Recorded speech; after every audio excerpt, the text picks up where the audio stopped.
All right, the media reference, the internet reference, is that maniacs now can talk to other maniacs on hate sites and become emboldened. That's a theory. A theory. You can be assured that the FBI is monitoring now those hate sites and who's on them. That's happening. The next step is, what do you do if you're a federal authority to people who are participating in those hate sites and say stuff, violent stuff, on the websites? What do you do to them? That's got to be addressed. And I think that's where Donald Trump was going with this. However, there will be legislation introduced in September, I believe, on two fronts. And I am not advocating this. I am reporting it to you based on elected officials that I know and I've talked with. First one is there will be universal background checks for anybody buying a certain type of firearm. Not all firearms, but heavy-duty firearms, AKs, semi-automatic rifles, that kind of thing. There will be a universal background check on those people. Now, the gun people aren't going to like that. The NRA is not going to like that. But that will pass, and Donald Trump will sign it. The second thing that's going to be tougher is banning the AKs and the heavy-duty weaponry.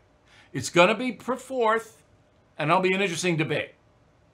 Because Americans, the majority of us, and again, I'm not espousing this, I'm reporting this, want the universal background checks and banning certain weapons. All the polls show that. Donald Trump's running for re-election. He needs independent voters. He can't be intransigent on this issue. Cannot, or he'll lose.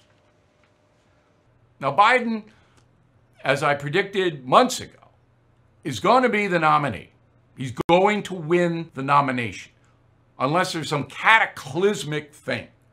All right, you look at the polling after the two debates, there's no question Biden's going to win. And he'll probably throw Harris on the second because the Democrats need a woman of color on the ticket. That's what's most likely going to happen. 75%. Here's what Biden said. Go. The American public, unfortunately, is getting exposed to just how deeply and badly this nation has been divided by this president and the absolute sort of, how can I say it, attack on the character of the country that's going on. And they're feeling it, they're seeing it, and it's a different place. Do you blame the president in part for what happened in El Paso? I don't, well, what I do is his rhetoric contributes to this notion that it almost legitimates people coming out from under the rocks. I mean, this is white nationalism. What's white nationalism? What? Legitimizes people coming out from under rocks? Who? What?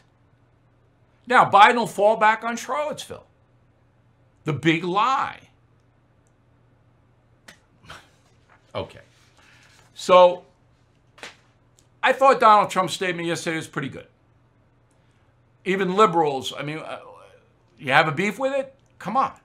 So, the New York Times puts out a headline about Trump's speech.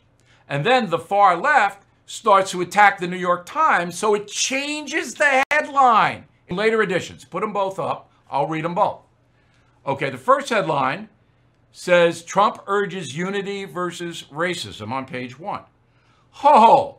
Internet goes crazy. Far low, New York Times, you're selling out. I'm canceling my subscription. They changed the headline, these gutless corruptors at the New York Times, to assailing hate but not guns. I mean, you know, give me a break, will you? Cory Booker, Gillibrand, Ocasio-Cortez, this far-left fanatic Joan Walsh. Oh, I'm canceling my subscription. That is the only thing I have in common with Joan Walsh. I canceled my subscription years ago because it's a dishonest paper. Is it just me, or are you guys as angry as I am about people politicizing mass murder? Isn't that really beyond the pale, no matter who does it, right? So you got these poor people, they go to Walmart and they're walking around trying to get some groceries, and the guy comes down and kills them. And then you have people trying to make political gain from that.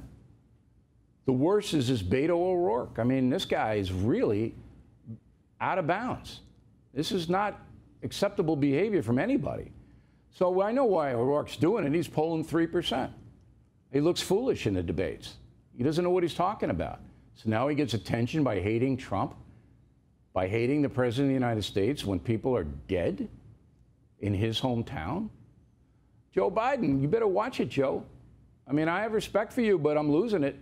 And I'm going to back up what I say in a minute. But this is really way beyond a political story. You expect this from the clowns on cable TV and from the dishonest people in the newspapers. You expect that kind of stuff, but not from politicians.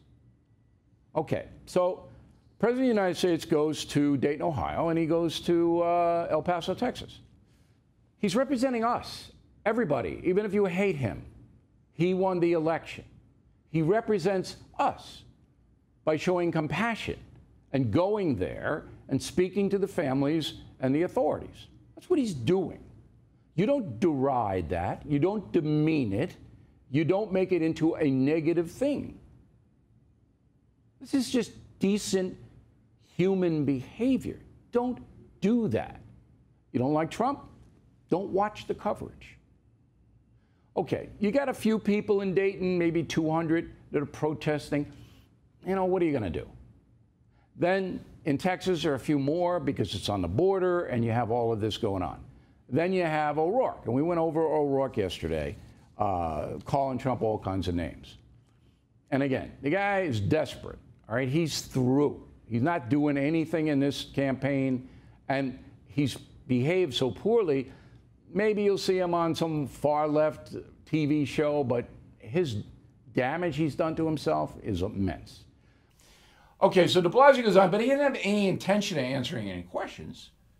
If you saw the interview, Hannity asked a question, how would you stop migrants from coming in the United States?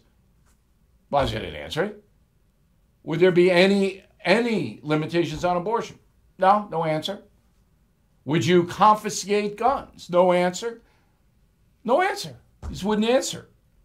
Now, if you saw his body language, I told Bernie and Sid on WABC Radio today, Blasio has huge hands. Huge. He's like the Mummy. Remember the Mummy movies? And the Mummy had big hands. The Mummy got you. You were done. So Blasio, all I can see is Blasio's hands like this. And he leans into Hannity. He leans in. All right, so now I've been doing this for a long time. When somebody does that to you, that kind of body language and with the gestures and all that, he's basically saying, I'm trying to intimidate you. You don't scare me. So the body language is fascinating. So he right away, de Blasio, he has this dopey grin on his face, like this. Okay, it's like, hey, Hannity, you're not afraid of me. You're not going to bother me. I'm not afraid of you. It was a macho thing. Muy macho. That's what it was. And I'm going, this is a macho deal. And Hannity back off, and he asked his questions and this and that. I mean, Hannity kept it civil. And I'm watching Blasio, I'm going, this is crazy. Just the whole thing. But the craziest, I picked out the craziest soundbite on Bill de Blasio. And this, always remember, I know you don't care about him. And I know most of you don't live in New York City, all right? But you have to understand, he was elected the mayor of the largest city in the country. Got to understand that. All right, here is the craziest soundbite from de Blasio last night. Go. So I deserve that money because you say it's in the wrong hands. Is that my money? This is my general view of the world. You got there with the help of very friendly government policies. I'm not taking away your work. I'm not taking away your work. But the rich have gotten richer for 40 years and paid less and less in taxes. Corporations in America paying nothing in taxes. That's not America. That's not America where the chosen few get all the money.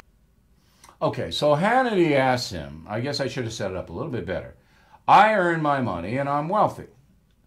And Hannity says, do I deserve that money? And de Blasio, of course, doesn't answer that question. He just says, well, you're a rich guy and you don't pay enough tax.